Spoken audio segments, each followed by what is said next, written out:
why we think the way we do, and what are some of those restrictions and challenges that we can push through to really become more inclusive in our own chapter building efforts.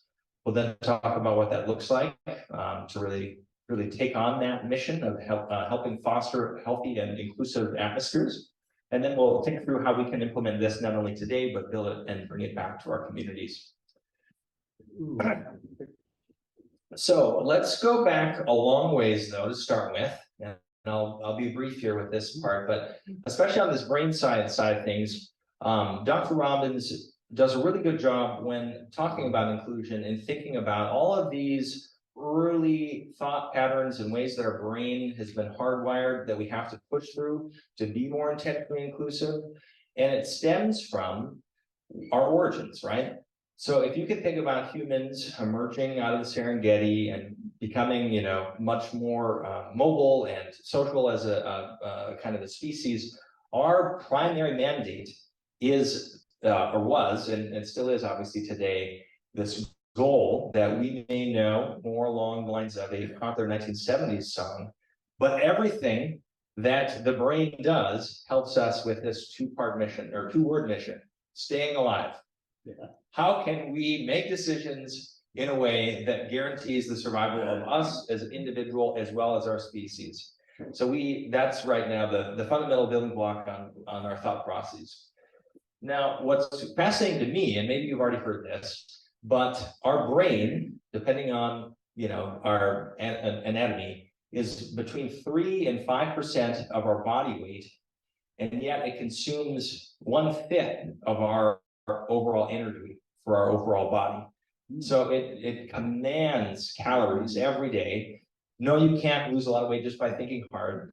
I wish that was the case, but you can make sure to think about this in a way where right now our brains basically still today, and from that really early days on, basically we're one of the most important components of our body, obviously for our survival mechanism. And with that kind of dynamic, one of the things, because it consumed so much energy, it developed early on were heuristics, ways that it didn't have to tax itself over and over, thinking through complicated problems, how to reason, how to detect if there was a predator far away, how to figure out what leaf was safe to eat, you name it. And we developed shortcuts or heuristics to make snap judgments so that we didn't have to take up more and more energy and eat more calories and find more food to survive. And that's what we're still pushing through today often in our own lives, when we have these immediate judgment moments where we may even ourselves be surprised by some of the wiring that we have from our ancient brain. And so all of that is context to say that some of these first activities I'm going to do today are helping us kind of get outside of the box, if you will, and think about how we can pause that immediate reaction and allow our modern brain and thinking to kick in. That's really one of the whole goals of curiosity, right? How can we stop that immediate judgment, or at least slow down and take a couple of seconds and then really have that deeper thinking kick in? All right, so I'm guessing this has happened to many of you. What's our reaction when we get cut off often? Immediately kind of getting into a state of rage, frustration, fear maybe. I don't know if it makes a difference, but what if a person in front of you had this license plate? Would you feel a little better at least? Yeah. No. All right. Well, I didn't want to assume here. Obviously, we're not in Minnesota, so we got some diversity. Exactly. Okay. Well, how about this? Would this help you feel a little? Okay. There we go. Yes. Oh wow. Okay. So again, here the whole point is that we have in-group loyalties that are hard-coded into our modern brain or our modern lives, but that still taps into that same ancient brain kind of division of who is our in-group, who is in our out-group, and how we treat them instantly matters still. We have that same in-group loyalty in our own lives today, and whether it's a road rage scenario, a sports fan kind of metaphor, thinking about, in this case, if I would have treated somebody a little bit differently in my own thinking process, oh, he's a Vikings fan, he probably didn't see me. Oh, that jerk, he likes the Packers, of course I'm going to try to tailgate him the next, 5 blocks. I think it's really key just to think through how and why this still shows up in our life. And that's what a couple of these next slides are going to get to with how that's showing up in our brains. So with that, let's do this. Let's look at a couple quick studies. I think this is going to be helpful grounding for, again, some of the challenges that we face when we do really earnestly try to bring the spirit of inclusion into our work.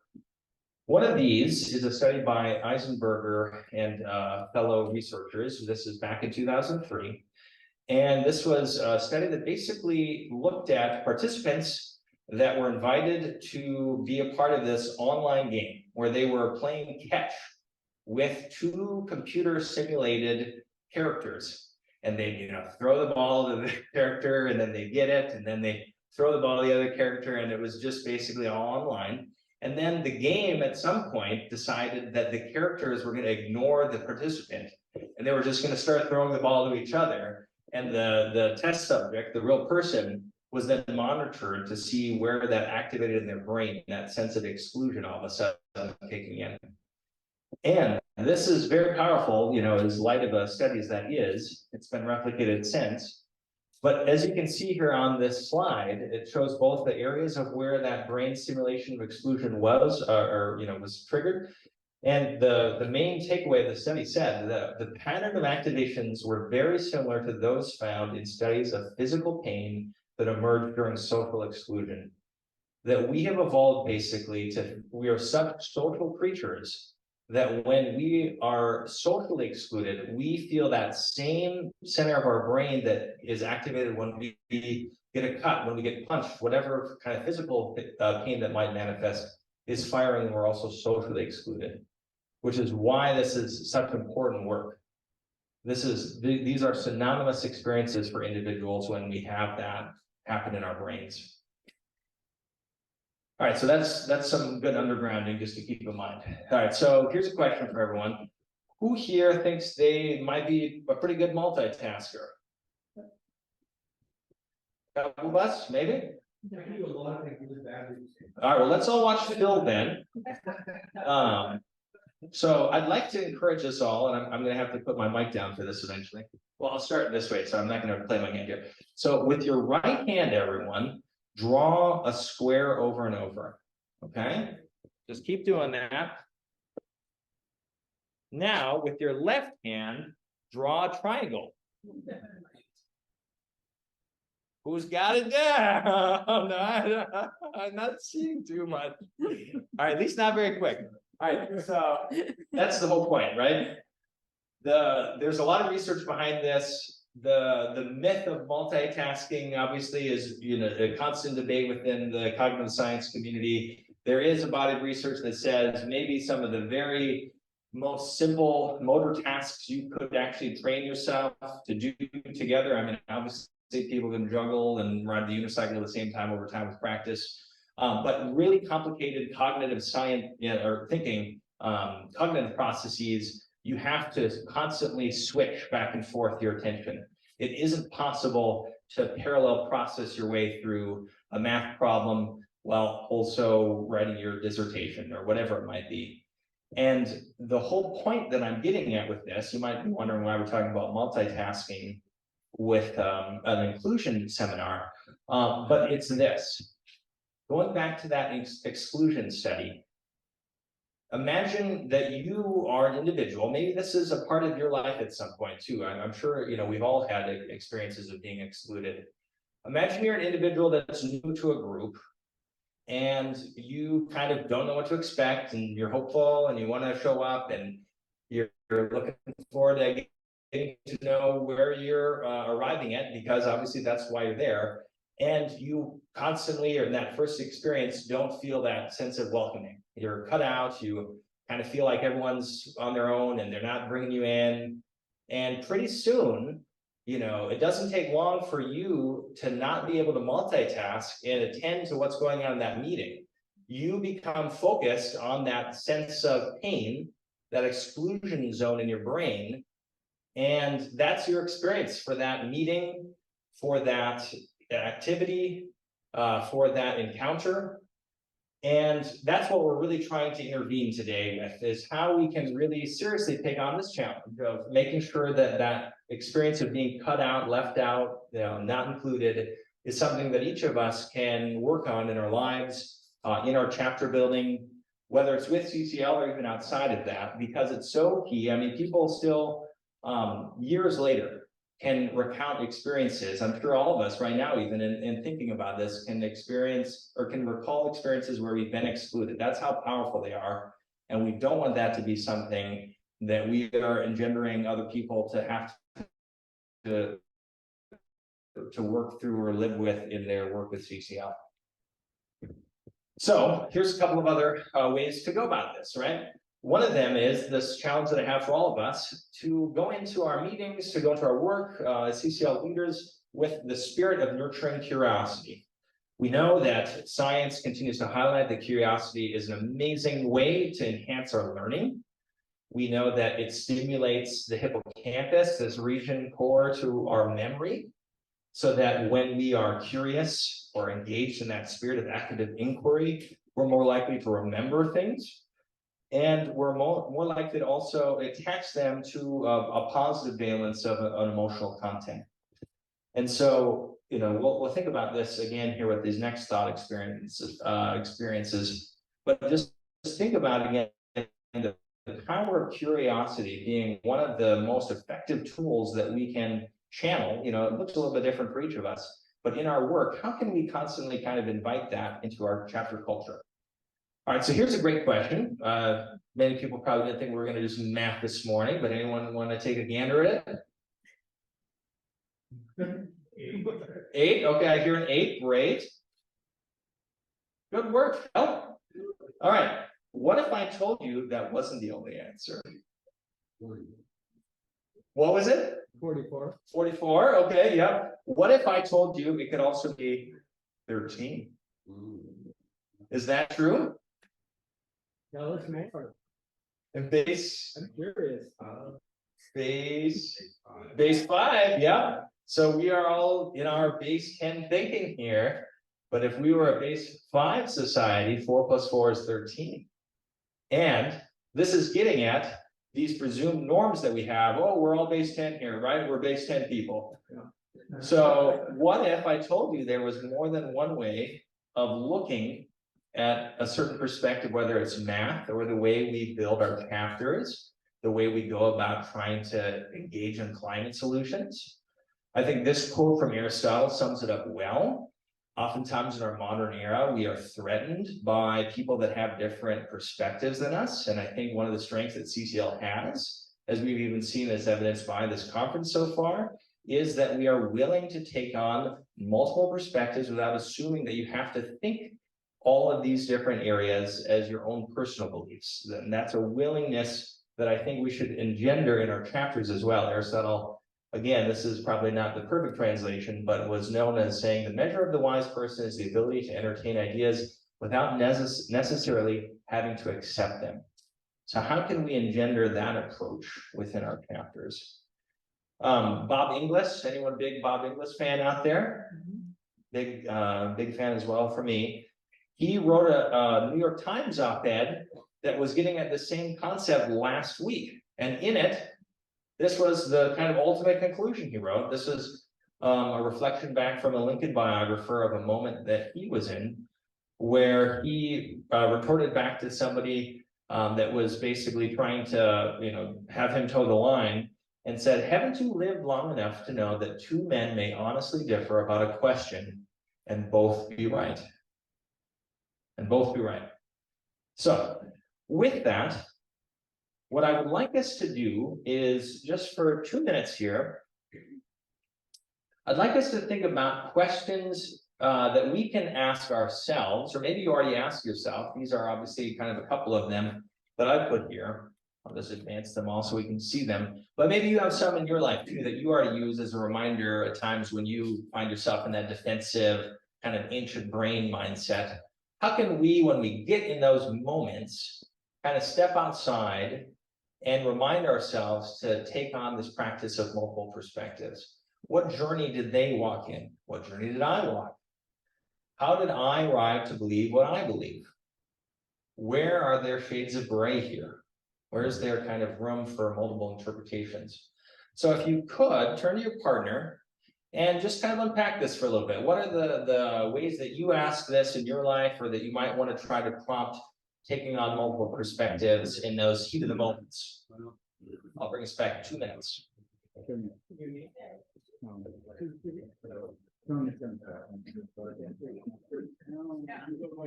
Yeah, when you tell us yourself, I was like, I don't know.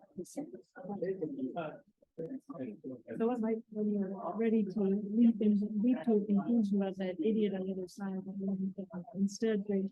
What? Is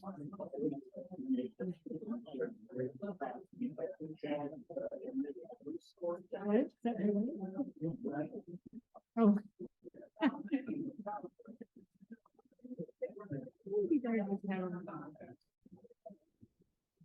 I can think like, how can I be more impactful?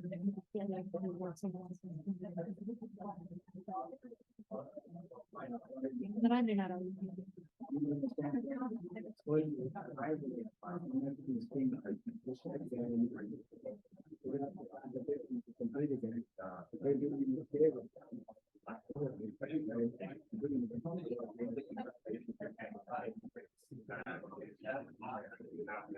Okay, take more thinking about the green day and everywhere. I was happy to be able to, you know, but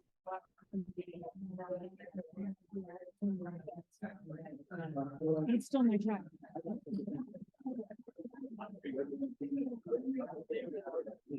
If you haven't switched yet, make sure your partner has a chance to talk too. Here, we'll end in another minute. We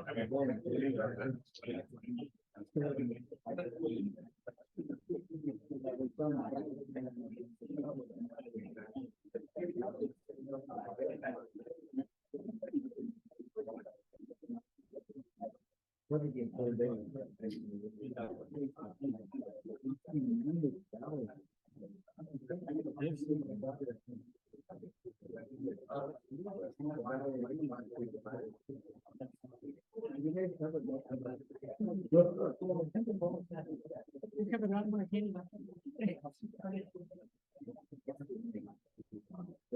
So are there other questions you can ask yourself when you're jumping into conclusions?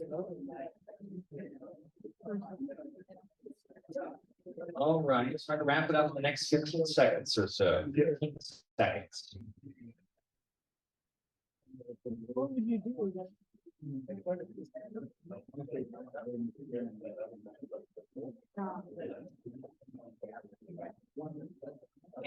as we regroup, let's have a couple of people share a question that they asked themselves to help engage in this multiple perspective taking. We have anyone that's willing to kind of share a summary of what they talked about or what works for them? Saw a lot of great discussion happening. Yeah, I'll go to you, Paul. Well, we have a lot in common. We all grew up in small communities in the Midwest.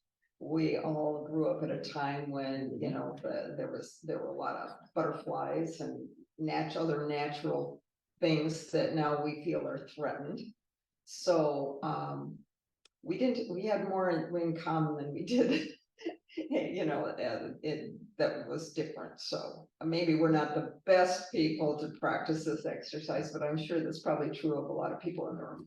That's great. No, I mean, that's the whole point. How can we, even if we do have a lot of commonality, what are the ways that we can kind of step outside of our own immediate experience to ask these questions and get into that practice of what other perspectives are out there outside of my own lived one?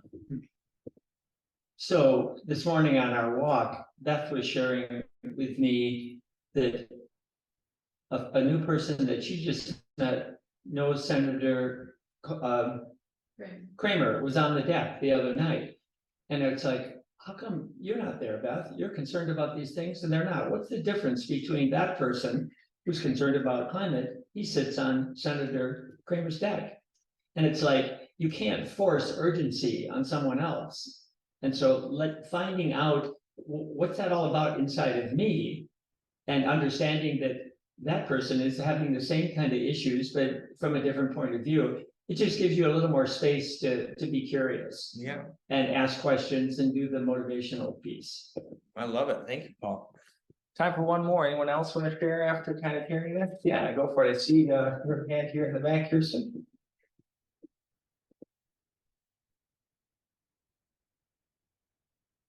You know, we just talked about that any conclusions that we've ever come to about anything, we didn't arrive at them overnight. They took time to get there and to just extend the same grace to somebody else that they're in a process and that they have the right to think their own thoughts and process and come to their own conclusions. And it's just a matter of being graceful with one another. I love that.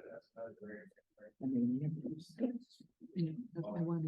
So I would love to hear from everyone. Obviously, I saw a lot more hands, but just for the sake of time, the last slide that I'll have here from more of the work that I've pulled and collected from Dr. Robbins' side of things is this invitation, this framework, this helpful acronym that I think characterizes what we've been talking about this first half really well. And it's an invitation for all of us now for the second half as we apply it to our CCL chapters to all be heroes. So having this helpful acronym, thinking about how you in your life can be a hero to bring that sense of humility that Kirsten was just even talking about, that sense of empathy, being reflective in your own practice of being welcoming, and keeping an open mind, hero, humility, empathy, reflective, being open-minded. Really easy to remember. Let's all be heroes now as we venture forth into applying this into our CCL chapters. All right, so part 2. So let's think through some baseline definitions first and foremost. One of them is thinking about how this circle happens right now. This happens to all of our chapters, whether or not we've got active people in each of these roles or whether it's kind of passively happening.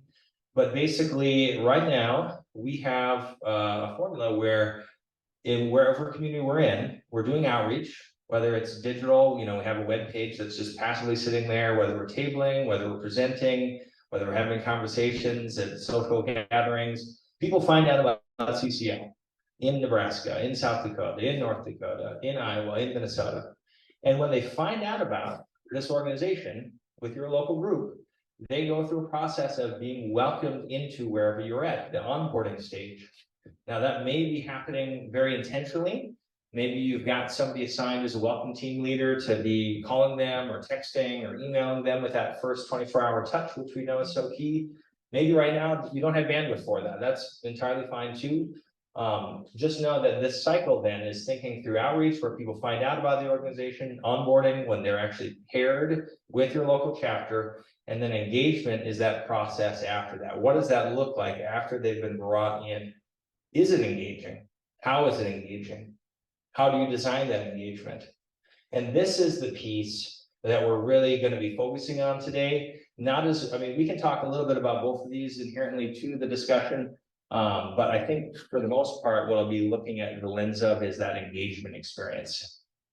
And so this is all stemming from Danielle's help now, the second half of the deck.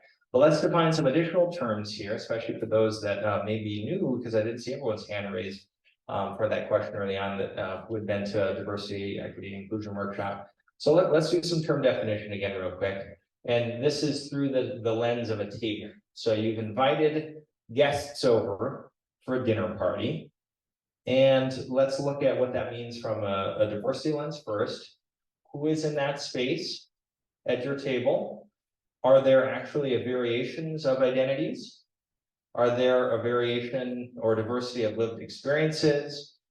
CCL, I think, is very unique within kind of the DEI space, the diversity, equity, inclusion space, and that not only do we talk about diversity in terms of race, ethnicity, gender, ability level, any of these other areas that are more traditionally included, but we also include political experience and political framework within that as well. And then we think about equity. So even if you have achieved kind of having a really well-rounded dinner party guest list, is everyone being served to meet their needs at your table? Are you making sure that things are accessible, are understandable? Do you have multiple languages being served there, people, having their dietary needs be met. You name it, thinking about that from the equity lens to make sure that so whoever's there, their needs are being attended to. And then lastly, for inclusion, is the dinner party itself something where it was an open invite? Was it a private invite? Was it exclusive? Did you only want the key people that you invited there? Or was this something that you put on a big billboard outside and made sure anyone that found out about it had a seat at your table with? So I think that's a helpful metaphor to think about our own work with CCL chapters as another way of defining those three key terms. When we say DEI, we bandy that about, what does that look like? So here's some other questions that I think would be helpful for us if we are doing our outreach. So I guess I will spend a little bit of time here on outreach first. That you can do a personal inventory here right now with kind of your own chapters practices. And again, maybe you aren't in charge of outreach. And so these are questions that you can bring back to your group after this week. It really depends on really your own local and current circumstance, personal to where you are with your chapter. But let's start with who, right? We're going to take all the who, what, where, when questions. Who are you trying to reach currently with your outreach? Are there ways in your outreach that you can push yourself to go other places, to include other language materials, to find out and seek out who you've beyond who you've traditionally done outreach with? I'm going to ask after all of these questions to kind of go around the room and hear if people have some examples of ways that they've already been pushing themselves. What methods are we using? Are we showing up just at farmers market tables right now and kind of the more traditional, comfortable areas that we've been tabling at? Or are we actually thinking about going into community festivals or athletic games? Or are there ways that we've been kind of able to jump into other cultural festivals within the community and find new ways of engaging people outside of what might be what we think is normal? When and how often are we engaging cross-culturally? Is that something that we think about once a year after the conference, and then we kind of try for a little bit and then it doesn't happen again? Are there certain key parts of the year where we are doing active outreach? And is there a way that we can build in kind of some of that cross-cultural outreach intentionally around other groups' experiences with kind of their own important holidays or events publicly throughout the civic calendar? Where are we conducting that outreach? And where are we right now at the same time? And then these last two here, why are we reaching out? What's your mission? Again, the spirit of importance of recognizing that CCL success at a fundamental level, one of our core values is diversity. And I honestly, and I'm guessing looking around the room, all of us believe that we aren't going to get to where we're going to go unless we can bring a fully diverse body with us to make sure that we are representing the American public, again, however you define within that diversity bucket, with us, so that we're not just kind of speaking from our own identities. And then how? I think this is a core question that we can also be asking. How can we work with you? And that's core to our third lever of political will, which is grassroots outreach in the spirit of service. How can we fold in service with our work so that, for example, I know for our November conference, we're going to hear from one of the Illinois Chicago chapters that's been doing work partnering with food pantries at the same time, then to bring in kind of overlap with the food bank, with also then showing up and doing collaborative work with CCL. So how can we do that in the spirit of service together? So let's just slow down for a couple of minutes here, especially if you're hearing some of these questions, you're like, oh, we've tried this, or oh, this is something that it's been really exciting and important to us. Let's have a chance to share the mic, and if you have any reflections or ideas of your experiences that could benefit others, I'd love to have the chance to hear what some chapters are up to. Linda.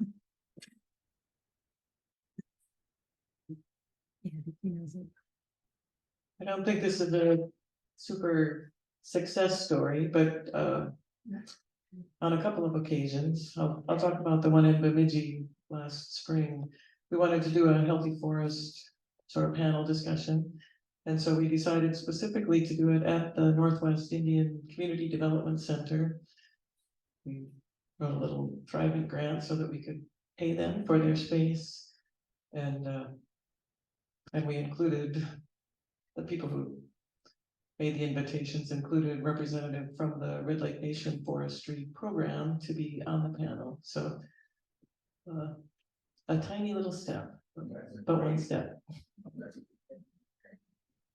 Perfect. Great job, Russ. Well, I'm still trying to get this one off the ground, but I've approached the Lincoln Boys and Girls Club about using our curriculum that Sharon Bagatelli has developed for teaching about climate change and climate action. And I would really love to see some of the young people from the club get involved and maybe even show up at some of our conferences. Yeah, Sharon's got some great stuff for anyone more interested in the diversifying across age. Who else has thoughts? So go for it, Jeff. I've done a couple of schools in my area, school in my area, and talked to students, a couple different ones. Have to at least make some effort to get out and do that. Great. School outreach is essential. You see a hit back here. Mary, and then are you two probably raising hand? This is a few years ago, and I think we probably should repeat this experience, but Rapid City is the location for the LNI, the Lakota International Invitational Basketball Tournament. It's huge, and it's they invite teams from all over, and they have basketball, but they also have hand game tournament, they have art show. It's just a big celebration of their culture. And we've tabled at that a couple times. And both times that we have done that, we have received invitations to go to Rosebud, Native community, and work with school kids. So I think just being there, yeah, we've gotten some really nice invitations to go be a part of their community. And it's probably time to do that again. That's a great example. I think something that, can be applied other places too. Thank you very much for that.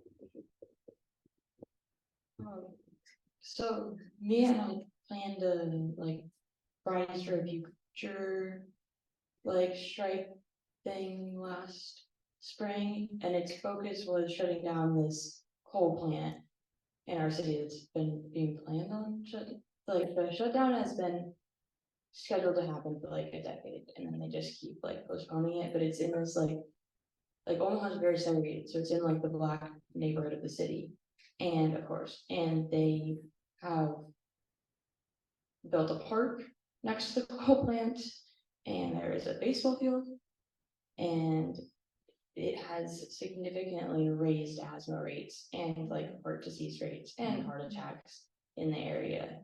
And the Sierra Club's pretty upset about it, and the neighborhood association is obviously not very happy about it and has been meeting. So when we had our protest, we just made sure to have the leader of the neighborhood association come and talk about how it's affecting her community and what they'd like to see done about it, because that's who's going to know best. Excellent. So, making sure to center and uplift impacted communities, especially for that public health angle, is key. I think, let me just check my time. These are all so good and exactly what we're going to get to. I know there's other ideas out here. We'll have another chance to do think, pair, share in a bit. So for now, if you heard something there in your discussion, just take note of that, because we'll come back to that in just a little bit. But moving along, we're going to kind of take a seed planting metaphor here through the next couple of slides. And what I'd like us to do is think about in that all of us have the chance to create the culture around our chapter. That was outreach. Now here's kind of the onboarding stage. How we can be able to greet hospitably with courtesy, cordiality, accept with pleasure the occurrence or presence of, I love that one, just this idea of as people come into your chapter, to accept with pleasure the occurrence or the presence of them. I feel like even just having that mindset changes the way I smile when I'm talking to a new volunteer. how can you kind of frame this now for our next piece of the flow that we talked about, from the outreach to the onboarding to the engagement. So let's look about this still in the same dinner party analogy. So we'll apply this now though to our own chapters. So for diversity, what identities and experiences are present among my chapter members right now? It's a good little inventory for us all to think through. The equity lens, are there resources, support systems, or tools for my chapter member, for each chapter member in my group, to bring their fullest self? And then from the inclusion lens, is my chapter environment enabling all members to flourish?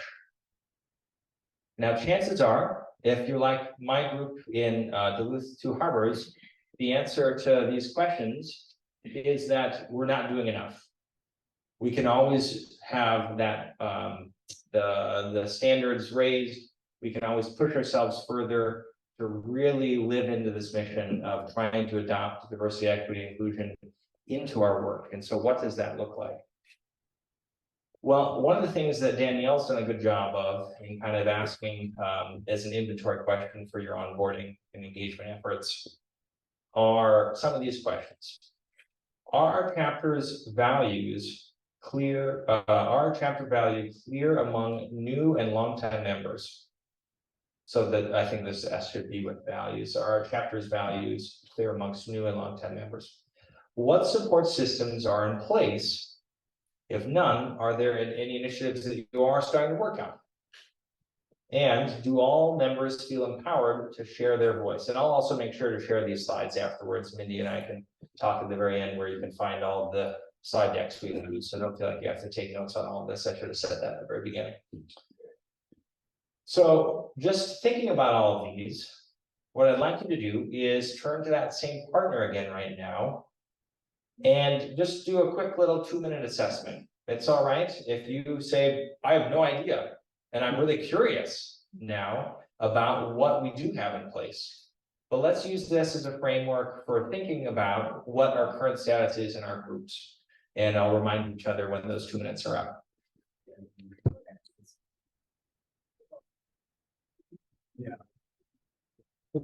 Yeah, they were avoiding it. They're gonna hear this chapter meetings go down.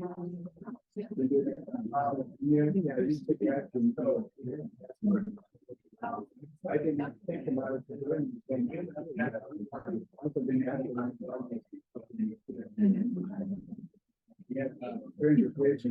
You can look at how the dynamics there versus your CCL out there too. Right. If one does better with some of these things.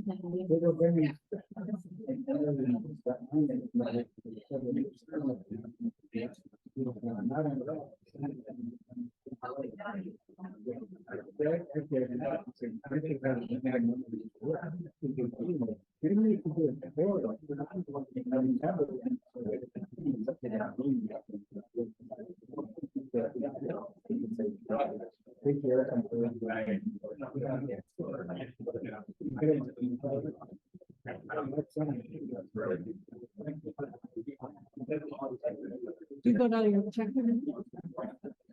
Yeah.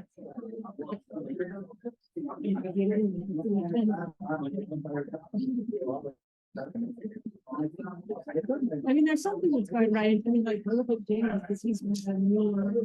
Switch if you haven't already. And he's one. You have another minute. With enthusiasm that I've watched him do it in color. That's how we got to. Universities in the other social.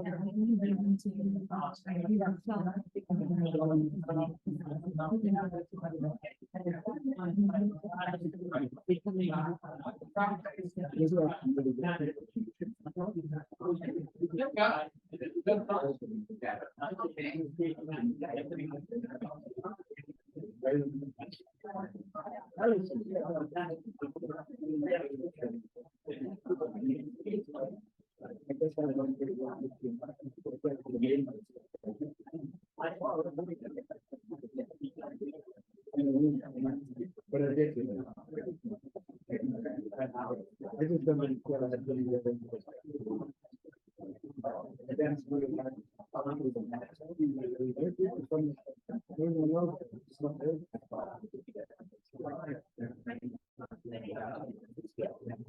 that's a part of the reporting everyone in the chat. All right, let's get read. Parting is such sweet sorrow.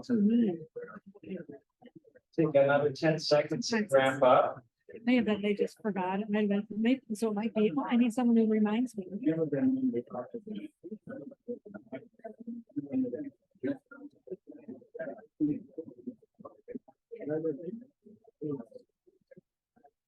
All right, so is there any group or individual that would like to, especially if we haven't heard from you yet, is there anybody that would like to kind of share how this discussion was helpful? I see Claudia here.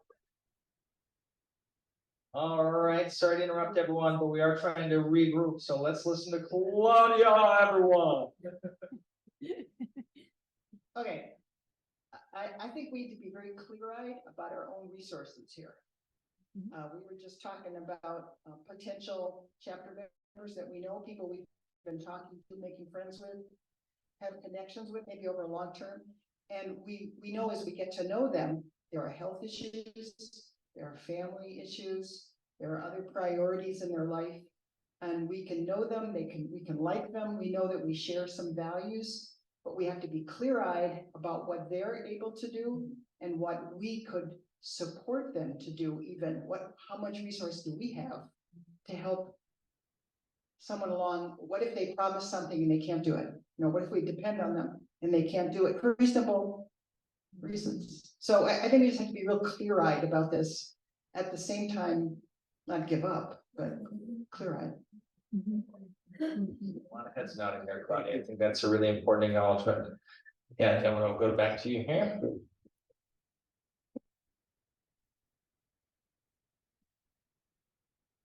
I was telling my partners here, Crescent, Iowa, we kind of have the same problem. We have a lot of white people of a certain age in our groups.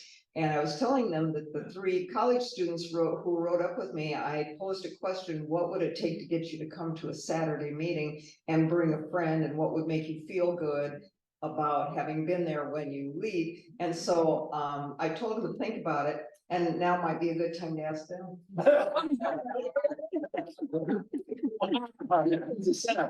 did not do that. You are not expected to answer, but do any of you feel called?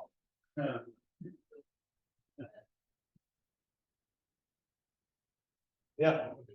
Was she successful in getting you here? Yeah, go for We're it. already coming here, but Yeah, maybe that might be part of it, the Saturday morning piece. One thing I think would be good for people our age is kind of to meet us at our level, so maybe like a coffee shop or something that it maybe mid afternoon. And also just showing us what steps we can take next. So thank you for coming to this meeting. These are the next steps if you want to get further involved. We have this coming up soon. This is our getting in the CCL community, and showing like the steps and getting them excited about future things. I think that could help. I would say like action steps that could happen at said meetings are awesome, because if it's gonna get on a to-do list when we're in school, it's not gonna get done, or it's gonna be, we're not getting the grade for it, so it could easily get put at the bottom of the list. But if it's not something that is gonna require a ton of outside prep, or maybe like it fits into our major or something, so it's something we're looking at anyways. I do debate, and that's like, there's no prep because you just go there, and that's when you do all your work. And so that's really awesome because you can just schedule out an hour a week for it. I mean, I do think that like greater diversity is a big thing, but I mean, I guess that's kind of your question, so. Yeah, thank you for that. These are all very important. Natalia too? Okay, great. And then we have to move on, but let's hear from you too, Natalia. Just want to add to the college question. College kids love food, so if there's free food, that's one way to entice them.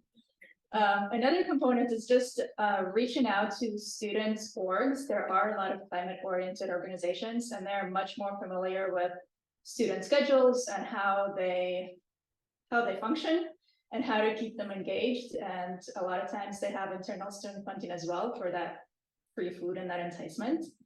And it's much easier to find a student who is more committed to this and makes it a priority as opposed to, I mean, of course, we all focus on our studies, but climate change is also a really big part of it. And there's definitely people who are devoting a lot of time throughout the school year to making this an issue and trying to help solve it. And you'll have a much better chance of finding someone with a much higher hourly commitments if you reach out to student groups that are already interested in working on that and really just need some of the guidance that we were talking about yesterday, where we want to do something, we just have no idea how to start. And this is where you guys can really help out and reach out to those groups and offer that concrete guidance of this is step one, this is step two, this is how we lobby, this is our strategy, and this is when we're going to lobby. So join us and we'll hold your hand the first couple times. And yes, and it's not as scary as it sounds, because the first time, maybe even the first couple of times, it is absolutely terrifying. But I think partnering with student groups that are already working on it and really just need some guidance is a great place to start. And Bill, I saw your hand here too. Taking a real chance here to talk about two people who have gone above and beyond to get engagement with cultural other people. Debbie and Kathy have both been adopted into the Yupik Eskimo culture because of what they have done when we lived in Juneau for 30 years. They had an all-day, all-night party hosted by the people of Hoona, and everybody showed up, and everybody brought gifts, and everybody shared gifts, and nobody went home with at least a 6-pack of Dr. Pepper.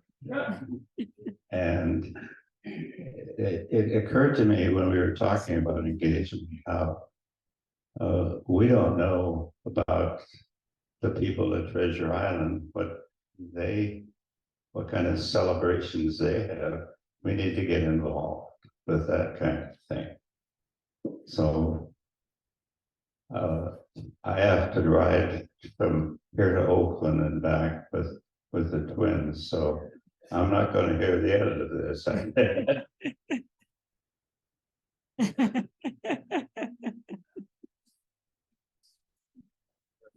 That's a great example here.